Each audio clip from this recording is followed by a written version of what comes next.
All right. I'm letting you lead this conversation because this is Played It Once. This is your formula. But I don't have a formula. You don't have a formula for Played It Once? I just tell people I played this game and then I go. You can listen. I will follow your lead. Okay. Hello, welcome to Quackalope. This is Played It Once for Red Rising. This is the most awkward start to a video you've ever done. I'm Jesse. And I'm Alex. And I don't know what's happening here. And today we're covering Red Rising by Stonemaier Games. This game takes 40 to 60 minutes for 1 to 6 players, ages 14 plus. This is the part of the video that I wonder whether we're going to reset because this is awkward. I'm going to read the flavor text and then we're going to get into the rules and talk about our first experience with this game. Enter the futuristic universe of Red Rising, based on the book series by Pierce Brown, featuring the dystopian society divided into 14 castes. You represent a house attempting to rise to power as you piece together an assortment of followers. Will you break the chains of society, or embrace the dominance of the gods? He's so uncomfortable. Today we're talking about Red Rising by Stonemaier Games, a game that is wildly, well, at least coming from a publisher that is wildly popular, that is worth paying attention to, that has put out a few titles that maybe haven't hit the same that Wingspan, Scythe, Viticulture. When you get to the top of the game, and then you put out titles that are weird, innovative, playing with a twist, Sure. doing something strange Sure. with mechanics, it is always hard to go up against those. And I think that context is necessary. I mean, this is the publisher of Scythe. This is the publisher of Viticulture, of Wingspan. This made hit after hit after hit. And here's the other reason why it's necessary. I'll be honest. After Tapestry and then Pendulum, I was not uninterested in Stonemaier Games, but my interest had been waned. Right? So approaching Red Rising, I thought it looked cool. I want to read the book. I'm interested in it, but before we sat down to play, I really had no context, and I had not rushed out to pre-order this one like a lot of people had. And so this is an interesting first impressions, I think. Sure. Because I feel like you went from Wingspan, Scythe, Viticulture, the top of the market. Tapestry was good. I think any publisher would be happy to have it, but it didn't hit where those other ones are. Pendulum was a crazy experience. Yes. A weird game, but again, didn't quite hit up to the namesakes of the other two. And so, Red Rising. And first impressions. Yeah, I share everything you just said there. I mean, Tapestry is very interesting. Pendulum, I haven't even played yet. I need to get that to the table. You should. It's such a weird environment for a game. Yeah. And then Red Rising, I'm intrigued by the world. I want to read the books. But I'm with you. I kind of was like, I'll get it eventually. And then I watched a playthrough, and it seemed to have fun card play. I watched actually before you play on a video. I was watching them do it, and they were playing back and forth with their hands of cards, and then like playing. Okay, I play down a card, I pick up that card, I do that thing, I grab the thing, and I was like, I had no clue what was actually going on, but it looked interesting. It's way simpler than I expected from Stonemaier Games. Well, that's it has so much weird chaining. And it's sort of a point salad-esque game. So you taught me to play this in like 60 seconds. Give the audience a quick run-through, because I think there's going to be a lot of people, if I'm judging off of my own experience, I think there's going to be a lot of people that are interested in what we think of Red Rising without, like me, really knowing what this game is. Sure. 60 seconds. Start the clock. You got a clock? Go. Do you have a clock? Of course. Okay. You do your clock thingy. Wait. I'm gonna wait a second. I'm gonna wait for this. Ready? Nope. Hold up. Nope. It'll take me longer to get the clock than it'll take you to stop I'm watch. just gonna wait here. Ready? Set. Okay, in Red Rising, what you're effectively trying to do is you're trying to optimize your way towards the perfect hand. The bulk of your points are going to come in this game from your hand, few other peripheral things, so you're trying to get a hand that synchronizes well with each other. To that end, every single turn, what you're going to do is you're going to play a card down to one of the 4 areas on the board. You're going to do the ability on the card, which has a variety of small little effects, usually small, sometimes more powerful. Then you will take back a card from another area of the board, and then proceed to take the benefit or effect of that zone. In this case, I can move my little rocket ship up the track over there. You're going to do that across the boards. All of them have a small way of optimizing your score, from getting points in the Institute to getting various helium, I believe it's called, to taking that little token there, which will have an effect depending on your unique guild, and then you're slowly working your way towards the perfect hand. Alternatively, one of the ways you get more cards in the game is instead of taking the card from the zone over here, you can go ahead and take from the top of the deck instead to your hand, roll the die, take the effect over there, and again, that's slowly going to introduce more cards to the game. The multitude of players playing the game and the cards entering the game state are what's going to drive you towards that perfect hand in 60 seconds or less. Now, you didn't touch on kind of one big element of this game. It's 60 seconds! This is going to be a chaining abilities, powers, and point salad style game. Not as much as you might think. Maybe not as much as I might think, but this is my first impressions. That's fair. There is a stack of cards. Every single card in here is going to be unique. It's going to have similar, but its own variation on... There's 6 copies of each card. Are there 6 copies of each No, card? I'm messing with you. Every single card is unique. What are you talking about then? Because I was... Alright, every single card in here is going to be unique, and they're going to be similar in some ways, with how they're interacting with cards, with how they're manipulating things. I'm not sure if every ability is unique, correct, but I know every card is. And so for context, I mean, so many of these cards will say things like, this card scores an extra 10 points if you have that card in your hand. That one specific named card. With this deck, which is why I thought the card will allow you to cycle, reciprocate, pull a card. If this named character is on the board, you get to draw them into your hand. There's a lot of give and take between all of these crazy unique characters. Yeah. And this is sort of point salad with more agency, maybe? I don't know if it's... I guess it is point salad, because... You're ultimately looking for, or reacting to, what's on the table, and doing your very best to get a hand that's scoring you 180,000 points. Exactly. 300 points is a good score, supposedly, but every single card in this game... I got 190 on my first game. It wasn't a good score. Again, with the rule books insulting me as I try to play games. That is reasonable. Every single card in this game is going to give you points by default. Every card is going to give you points to the top corner of the card, and then more importantly, it's going to give you a variable number of points based on the bottom if you achieve certain combinations, certain effects, having a specific name, things. Having a handful of certain colors, having more initiative, point in the fleet track, positioning things in on the board so that specifically you can score if there's a row of cards that have only, if only 3 red have been discarded into the trash deck. And so it becomes this little optimization thing of the point salad comes to the fact that everything gives you points, but how you can most efficiently get the most points is a different conversation. Because if you're scoring, let's say, 35 points per card, which if you can do that, is pretty good, because the cards range in their I guess, gauge somewhere between 20 to 40 points per card for the most part. And again, that counts the potential aspect of getting those extra bonuses. So if you can be averaging 35 points per card in a hand of 7 cards, that's going to be 245 points just from the cards alone, plus your fleet track, plus your initiative, plus your helium. All those things will add up. So, gut check first impressions. Sure. I'll tell you mine, and then I'm interested to hear yours, or interested to hear what you think. I'm split on this. I actually really liked it. Okay. It I doesn't liked sound split. No, I know. I liked the card play. I liked the abilities. I like all the different characters. I like the fact that when we play the game, it's going to be a new puzzle of what's sequencing out, what's coming to the board, what am I facing. I just, for some reason, the barrier of the fact that this is a Stonemaier Games game feels weird to me. What does that mean? I don't know anymore how to define what Stonemaier Games is putting out, or what Why to is that expect relevant from the company. Because it's a good game, but I'm split because it doesn't feel like it fits into the catalog that I expect. It's not a typical Stonemaier Games game, but I don't understand why that's relevant.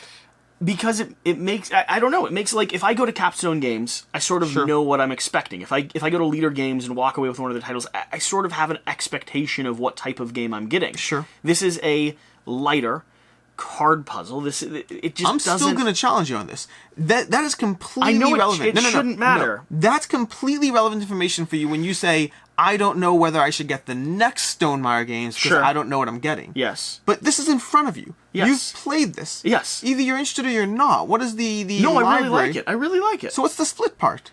I'm very confused by what comes next. Well, that's fine. That's going to be... This is not even played it once. This is like played it never in the future for the next title in Stonemaier Games catalog. When Tapestry and Pendulum came out, I was like, okay, I can see how this works into your catalog. Sure. They're okay, but I can see what you're trying to do with this. This one, I'm like, this is really good.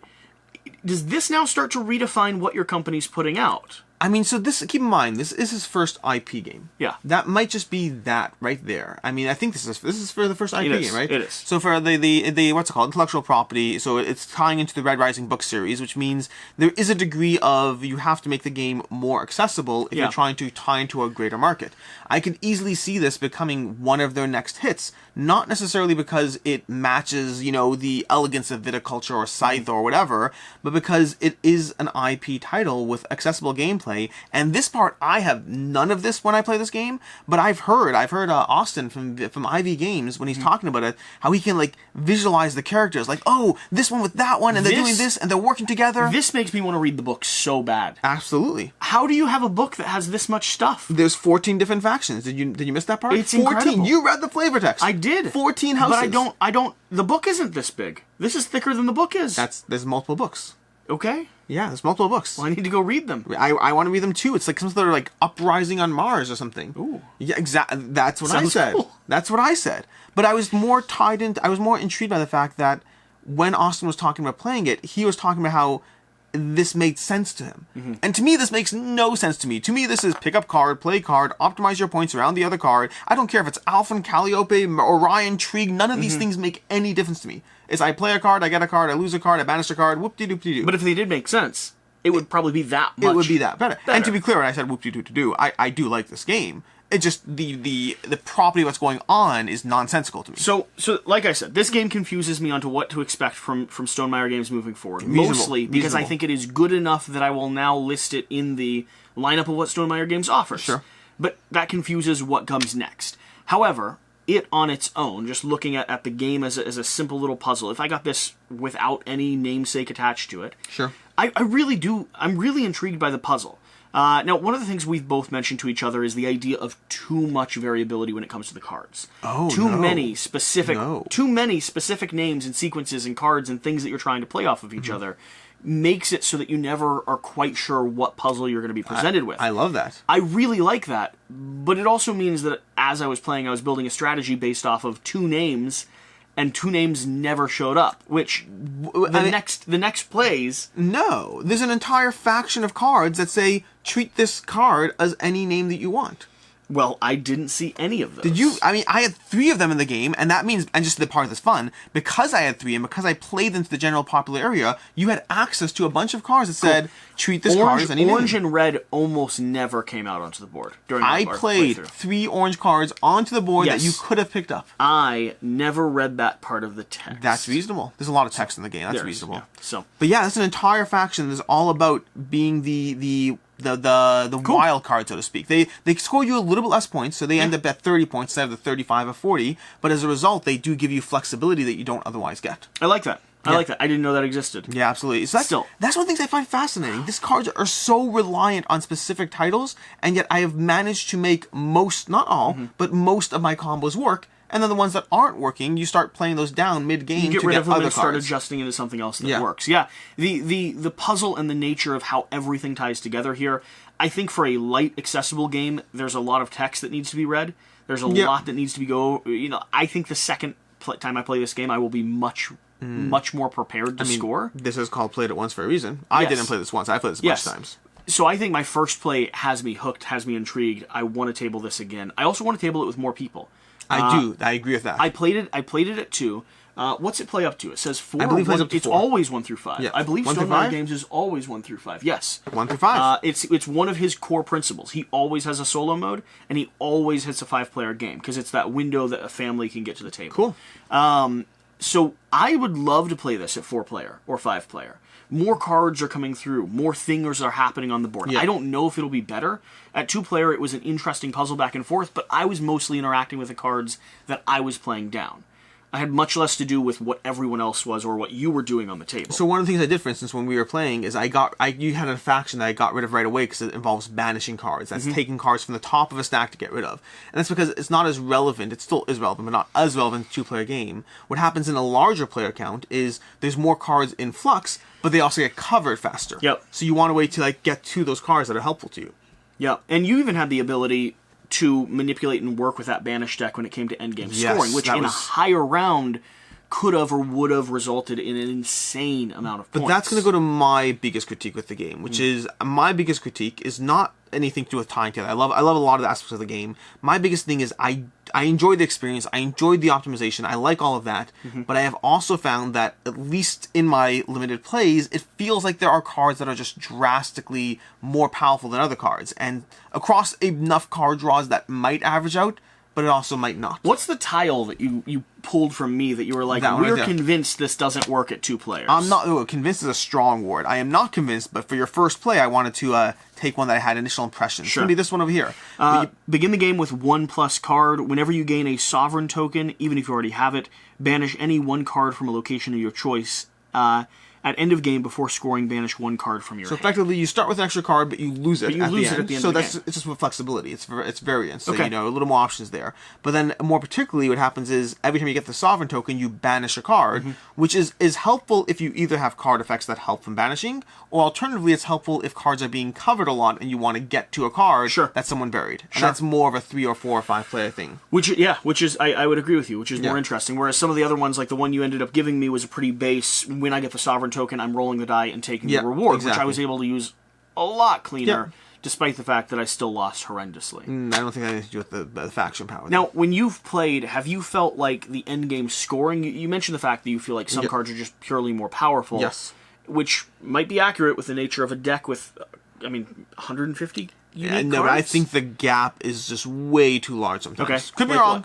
what? Even just that 1 card that I had last game. I had this 1 card that says... Go through the discard. Go through the banish pile, and take any cards that match, like, 3's 3 names and all red cards. Now, granted, I only scored 2 cards from that, but, imagine if we had more... Imagine a 4-player game with more banishing. Sure. I could have scored, potentially... and if you're purposely banishing in a 4-player game, you're potentially walking out with... 5, 6 cards, and that could be 100 points extra from a single card. Meanwhile, someone else draws a card that says, you may reveal the top card of the deck, then deploy it face up. I was really proud of myself for holding onto a card the entire game that kept me from losing 30 points. Yep. Whereas you had one that might have earned you 100. Yeah. So that's the thing. It's not across... Again, I've enjoyed every single play. I can't say I overly complain about it. I think it will mostly balance out.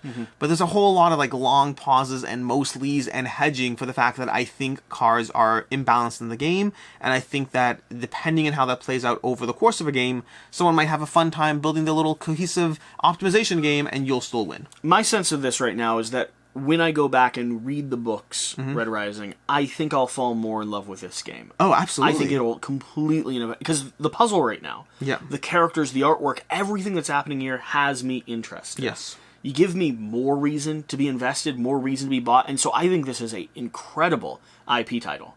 A great addition to what Stonemaier Games is doing. I think a lot of people are going to be super thrilled with it. And it has me interested in the product and the source material. They agree on both counts. Which is what I would argue an IP product should do, but most of them don't. Pulling you into the source material. Interesting. Most I hear of them don't. I hear that. Yeah. Yeah. You always do ratings and stuff? Do you have one yet? So I haven't filmed my review. Oh, I know what my rating is already. Because I haven't filmed my review, but I already have the outline draft. I already know what I'm saying about the game. For me right now, this is a 3 out of 5, which is to be clear, 3 out of 5 is a good game. Doesn't hit particularly amazingly high marks, but it is a solid game. May or may not be in my collection for a variety of reasons. In this case, this is one that I think would be in my collection because I'm still intrigued by the near infinite amount of ways, again, giant deck of cards, and you need to find somewhere between 5 to 8 of those cards that you're going to finish with your final hand. There's a near infinite amount of scoring in this game, and I'm intrigued by constantly exploring which pathways merge well together. What does this replace on the table for you? Or what is it? Because again, I'm going back to what I keep comparing it to, which is a point salad game, or... But what's the specific title you're comparing it to? Point salad. Point salad, the game? I think this one goes onto the table instead of point salad. So point salad being the actual game point for salad. me. Like this card play, chaining, multiplying, pulling from a deck, making a decision between what benefits you and what might benefit other players. It's point salad's way simpler. I didn't love point salad. I like the premise. I enjoyed it. It's way simpler. I think that this one hits the table in a slightly heavier gamer group than that one does. I'm trying to think what it replaces it for. For me, this falls into the same realm of a game like Aquatica. I have to think of other games. I like Aquatica far more. but it falls in the same realm. I don't think it quite Compares? Maybe this one leads to Aquatica. Yeah, Maybe it scales up. Maybe it's Point Salad to this one to Aquatica. It's definitely lighter. I agree with that. Yeah. But I think the gameplay alone on its own to me does not stand up. It's a little too light and it's a little bit too swingy. What has me intrigued is the fact that in that gameplay there's this amazing amount of scoring. Like absolutely amazing amount of different ways to build your final deck. And I keep finding myself pulled in by that. I don't have a great comparison. Point Salad's not a bad one, but I also didn't keep Point Salad. And this one I am much more intrigued by to keep on playing and seeing how it goes. Is there more stuff you want from it? Yes, I definitely want an expansion. I mean, that's a default thing I would say. These tracks while driving endgame and are interesting. Also, did you not have any cards that reference those tracks? Okay, so that's where you're going to find that more interesting. Okay. As you play through it, there are a lot of cards that will reference the tracks. Because I sort of wanted more. Wanted more point to those three things. Things that the cards were doing around every single one of those three things, the helium, the fleet track, and the initiative, are all going to be referenced, just like this token over here, all going to be referenced by dozens of cards in the deck. So that I think I'm okay with. I went gold strategy, and it was mostly about having other cards of certain names. Yeah, every faction has their own way of doing things. So it's hard to answer. If I wanted more from this game, I would love to see an expansion. I don't have an easy idea of how an expansion makes it more intriguing to me. More cards could be problematic because more cards are just, more potential or whatever. I don't know that I need more player abilities, more cards, more things like that. I sort of just want these to be more interesting for some reason. Like adding cubes in certain areas to get certain benefits, or moving up the fleet track in a interesting way other than just get points. Like, is there some decision making that could be made? There might not be. But so I think there's a lot of things in the same way that this was triggered. Certain cards were triggering off of who currently owns it. So again, that was interesting. Lots of things in the deck for all those three things. Okay. But I think my problem is that anything I can visualize being an addition to the game, almost by the very nature of the game, needs to be referenced by cards. That means more cards. So if there's a way you can do it without messing up the balance of the game, absolutely. I'd love more, because I enjoy the engine of the game. I'd love to see more around that. Can it be done without completely being a situation where you're like, well, take out 400 cards from here and add in 300 cards from this expansion? I hate when games do that. I just give me my deck. I don't care. I don't want to sit there and organize which cards go in the game every time I play it. So I'm intrigued. I would want more. I don't know structurally how you build that out. Yeah, I agree. First impressions, like gut check on this, I guess last impressions, whatever it is. Did you enjoy it, and would you play it again? Yeah. Isn't that the question? No. That's the question. That is the question. It is the question. Yeah, okay, I know what I'm doing here. I absolutely enjoyed it. I don't know that I'm purchasing it immediately, but that's primarily because I think I'll be playing it with you a few more times. Okay. The question is, after I play a few faction styles and figure out what I think is scoring well, is that puzzle still compelling? And right now, in your opinion, so far, yeah, it has been. Yeah, which piques my interest. It makes me stop and think. Like, this one genuinely, I don't know what else it compares to. Yeah, but I think it replaces Point Salad for me for a slightly heavier gaming group. I think there's a point where this does eventually lose its appeal to me, but I don't know when that point is. Right now, the appeal constantly is, ooh, what new pathway can I find? Yeah. And I'm multiple plays in, and I'm still intrigued. The first thing I'm going to do, though, yes, I'm going to buy the book. That's entirely reasonable.